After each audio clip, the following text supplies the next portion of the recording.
मेरा नाम है शिवांगी तिवारी और आज हम पढ़ेंगे प्रश्नावली 3.2। उसके पहले कुछ सूत्र जान लेते हैं जो इस प्रश्नावली में इस्तेमाल होंगे। ठीक है, जैसे पहला होगा बहुभुज के बाह्य कोणों का योग। अब पहले हम जानेंगे बाह्य कोण किसे कहते हैं।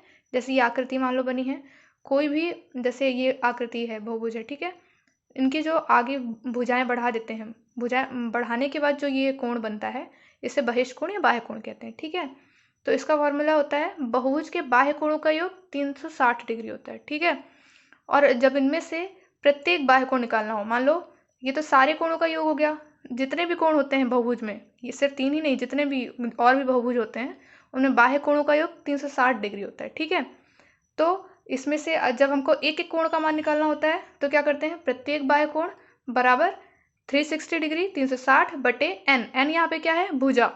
ठीक है, जितनी भुजा होती है उसका भाग दे देते हैं तो प्रत्येक बाह्य कोण का मान आ जाता है। ठीक है, दूसरा नियम है बहुभुज के आंतरिक कोणों का योग।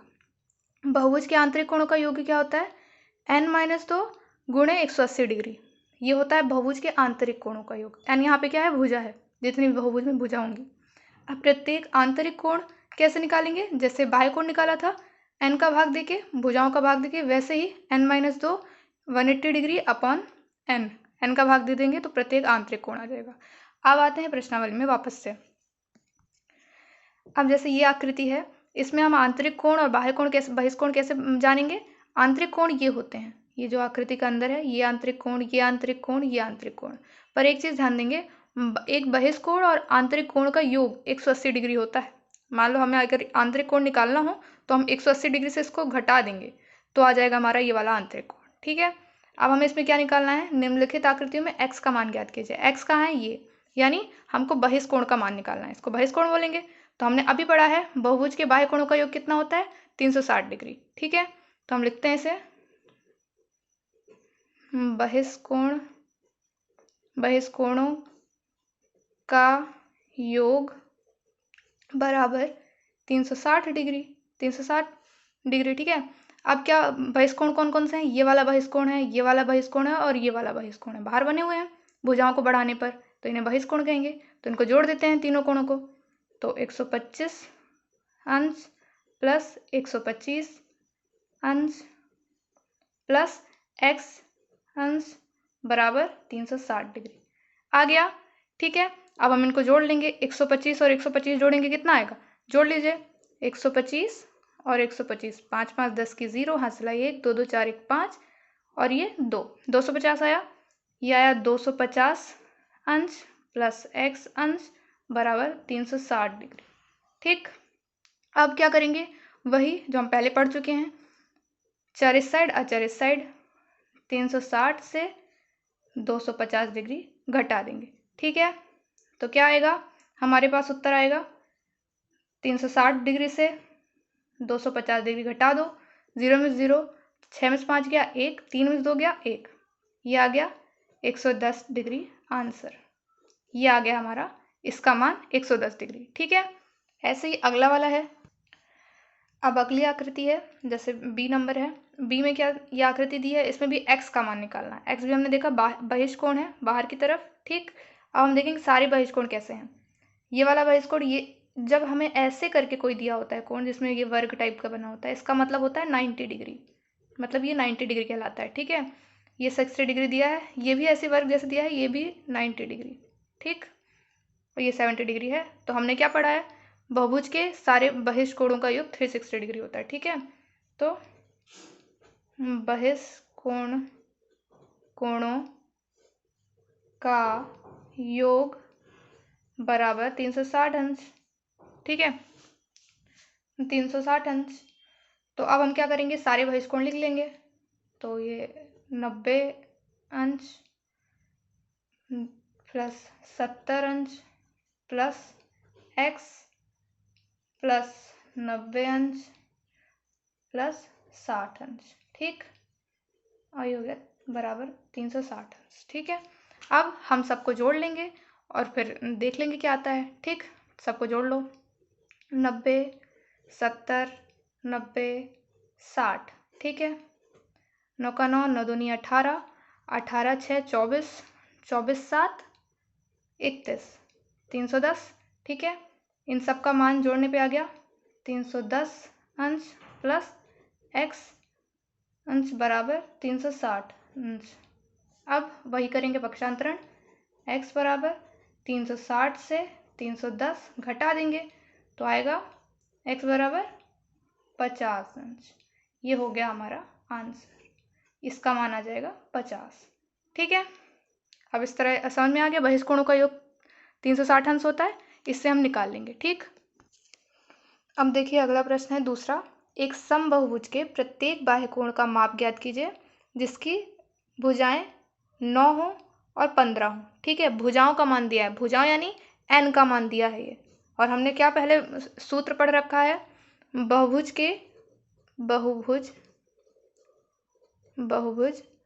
का प्रत्येक बाह्य कोण बराबर, सूत्र हमने पढ़ रखा है 360 अंश बटे n। ठीक है, हमने पढ़ रखा है 360 अंश बटे n।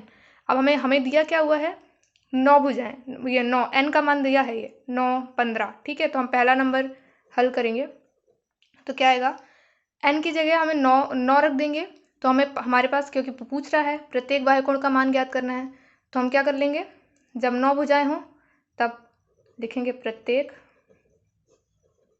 बाह्य कोण बराबर 360 बटे n की जगह 9 का, तो क्या होगा 9 एकम 9, 9 चौको 36 और 0 बराबर 40 अंश।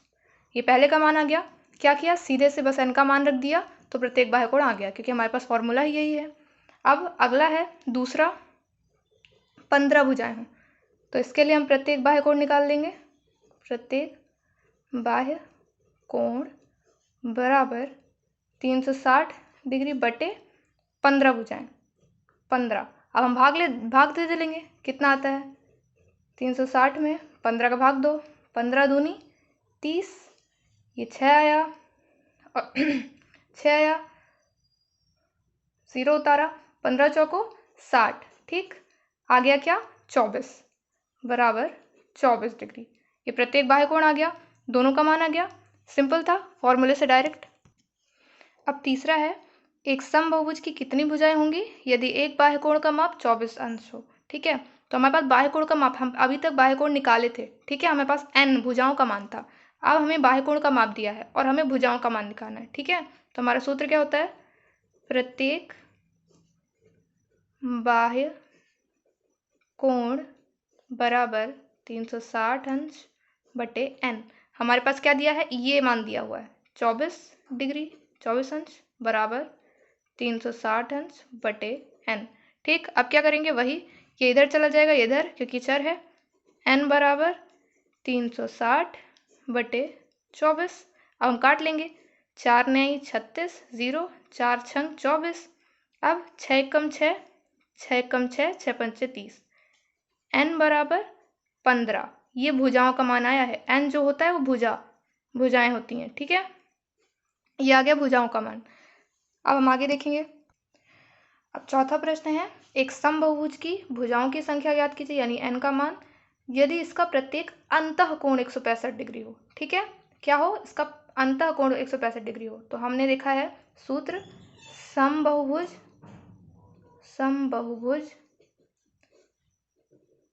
का प्रत्येक अंतः कोण बराबर, सूत्र क्या होता है, n-2 गुणे 180 अंश बटे n। ठीक, हमें दिया क्या है 165 डिग्री, प्रत्येक अंतः कोण ये दिया ही है हमारे मान, तो हम यहाँ लिख लेंगे 165 डिग्री बराबर n-2 180 अंश बटे n। ठीक, अब क्या करेंगे, अब n का इधर गुणा करेंगे और इसका इसमें गुणा करेंगे। ठीक, तो 165 n बराबर 180 n माइनस 360 डिग्री। ठीक है, अब क्या करेंगे, अब इसको इस साइड लेके जाएंगे। ठीक, तो अब 165 n माइनस 180 n बराबर माइनस का 360 ठीक है। अब 165 से 180 मतलब 180 से 165 जाएगा तो माइनस का निशान आएगा, बड़ा है। बचेगा क्या? 15। 15n बराबर 360। n बराबर 360/15। ये माइनस का है ही, ये भी माइनस का इधर आएगा। माइनस माइनस का भाग होता है तो माइनस हट जाता है, ठीक है। अब 15, 15 दूनी 30, 6 बचा, 15 चौको 60, तो n बराबर 24। n क्या है यहाँ पे? भुजाएं। तो ये हो गया, भुजाएं आ गई। अंतः कोण से हमने भुजाएं ज्ञात कर ली, ठीक है। अब अगला देखेंगे। अब 5वां है, क्या ऐसा समबाहुभुज संभव है जिसके प्रत्येक बाह्य कोण का माप 22 डिग्री हो? अब ये कैसे निकालेंगे कि ऐसा समबाहुभुज संभव है? तो हमारे पास सूत्र क्या होता है? प्रत्येक बाह्य कोण बराबर 360 डिग्री बटे n। हमें दिया क्या है? बाह्य कोण का माप, यानी ये दिया है, यहाँ पे रख लेंगे, बराबर 360/n। अब क्या कर लेंगे? n इधर चला जाएगा, 22 इधर आ जाएगा, 360/22। 2 एक कम 2, 2 एक कम 2, 2 एक कम 2, 2 अट्ठे 16 और 0। क्या आ गया? n बराबर 180/11। यानी संभव नहीं है, क्योंकि जब ये पूरा 360 पूरा कट जाता तब संभव होता। तो हम क्या लिखेंगे? नहीं, ऐसा समबाहुभुज संभव नहीं है। समबाहुभुज संभव नहीं है। क्यों? क्योंकि 360 से पूरा भाग नहीं जा रहा है 22 का, ठीक है। अब ऐसा ही बी है, क्या यह किसी समबाहुभुज का अंतःकोण हो सकता है? अब अंतःकोण कैसे निकालेंगे? प्रत्येक अंतःकोण कैसे निकालते हैं? अब बोल रहे हैं क्या यह किसी समबाहुभुज का अंतःकोण हो सकता है? ये जो ये मान दिया है 22, कैसे? तो हम कैसे निकालेंगे? अंतःकोण हो सकता है यानी, तो बाह्य कोण निकाल लेंगे। अंतःकोण हो सकता है यानी प्रत्येक बाह्य कोण तो कैसे निकालते हैं? अंतःकोण हो सकता है यानी इसको अंतःकोण बता रहा है, तो हम 180 से 22 घटा देंगे तो हमारा आ जाएगा, कितना आ जाएगा? 158 डिग्री, ठीक। अब हमें देखना है क्या ये हो सकता है, मतलब वैसे ही सेम ऐसे करेंगे। अब बाह्य कोण फिर से निकालेंगे तो 158 डिग्री बराबर 360/n। अब n बराबर 360/158, तो पूरा भाग नहीं जाएगा, पूरा भाग नहीं जाएगा। अतः ऐसा बहुभुज संभव नहीं है। संभव नहीं। अतः यह अंतःकोण नहीं हो सकता। अतः यह अंतःकोण नहीं हो सकता, नहीं हो सकता, ठीक। अब 6वां है, यदि किसी समबाहुभुज में कम से कम कितने अंश का अंतःकोण हो सकता है? बोल रहा कम से कम। समबाहुभुज के लिए क्या जरूरी है? कम से कम 3 भुजाएं तो होंगी उसमें, क्योंकि 2 भुजाएं तो बंद ही नहीं होंगी। तो क्या हो सकता है? पहले का कम से कम 3 भुजाएं, यानी हमने पढ़ रखा है समबाहुभुज 3 भुजाओं वाला क्या होता है? समबाहु त्रिभुज, ठीक है। समबाहु त्रिभुज होता है। अब समबाहु त्रिभुज में सारे कोणों का योग 180 डिग्री होना चाहिए, क्योंकि समबाहु त्रिभुज है, सारे कोण और सारी भुजाएं बराबर होती हैं। तो हम तीनों कोण x degree plus x degree plus x degree बराबर 180 अंश, ठीक। तीनों को जोड़ लेंगे, तीनों का मान x मान लिया, तो 3x बराबर 180। तो x बराबर 180/3, 3 छंग 18, यानी x बराबर 60 डिग्री। तो कम से कम कितने अंश का अंतःकोण हो सकता है? तो 60 डिग्री का, यानी वो समबाहु त्रिभुज कहलाएगा, ठीक है। समबाहु त्रिभुज में होता है, समबाहु त्रिभुज में होता है, ठीक। अब बी नंबर है, किसी समबाहुभुज में अधिक से अधिक कितने अंश का बाह्य कोण हो सकता है? तो हम अंतःकोण तो आ गया हमारा, तो बाह्य कोण कैसे निकालेंगे? तो बाह्य कोण बराबर 180 से घटा देंगे, 180 से 60 डिग्री अंतःकोण घटा देंगे, कितना आया? 120 डिग्री। तो ये आ गया अधिक से अधिक ये वाला कोण हो सकता है, ठीक है। हमारा उत्तर आ गया, पूरा हो गया, ठीक। अब ऐसे ही आगे पढ़ने के लिए मेरे चैनल को सब्सक्राइब करें। Thank you.